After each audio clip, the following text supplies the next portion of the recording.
पढ़ लिया, आज अर्ध शुष्क पढ़ना है और इस पूरे अर्ध शुष्क को मैं अलग निकाल के ले आया। अलग निकाल के लाते ही ऊपर ही ऊपर था गग्गर का मैदान, उसके बाद शेखावाटी था, उसके बाद में नागौर था और उसके बाद में लूणी बेसिन या गोडवार प्रदेश था। ठीक है, सबसे पहले गग्गर मैदान, जिसमें कुछ नहीं याद करना है, गंगानगर हनुमानगढ़ नाड़ी या पाट कहा जाता है, ये क्षेत्र आता है। ठीक है, फिर हमने पढ़ा शेखावाटी या तोरावाटी, यहाँ एक नदी है, कांतरी नदी है और यहाँ नीचे जल बहता है, इसलिए आंतरिक प्रवाह क्षेत्र कहा जाता है, जिसमें सीकर चूरू झुंझुनू नागौर का उत्तरी भाग, जिसमें डीडवाना कुचामन क्षेत्र आता है।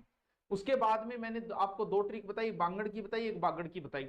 बांगड़ बिंदी वाला ऊपर है, बागड़ नीचे है, ट्रिक से आप याद कर लेना चाहिए, जैसे भी याद करो। ठीक है, उसके बाद में फिर मैंने बताया कि जोड़ो कच्चो कुआ है, बावड़ी जो है सीढ़ीदार कुआ होता है, बीड़ शेखावटी में घास और बीहड़ का चंबल क्षेत्र को बीहड़, जिनको एक अलग तरीके से समझाने की कोशिश की।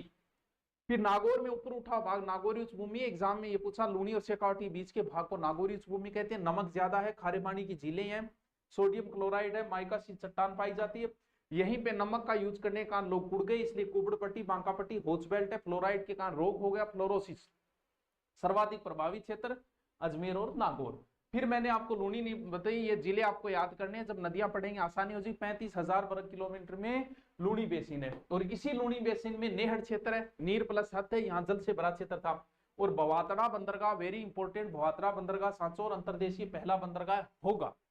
फिर बताई 56 का पहाड़ियां और 56 का मैदान, दोनों का ट्रिक बताया। पहाड़ियां ऊपर होती है तो ऊपर वाले पहाड़ियां हैं और नीचे मैदान होता है तो नीचे वाला 56 का मैदान है। बालोतरा और मोकलसर के बीच की 56 पहाड़ियां हैं और इसी पहाड़ी में नाकोड़ा पर्वत और इसी में पिंपलू नामक स्थान है, जैसे मारवाड़ माउंट, लघु माउंट, हल्देश्वर मंदिर है शिव का, और नाकोड़ा ये बालोतरा जैनियों का धार्मिक स्थान है। ये लौटा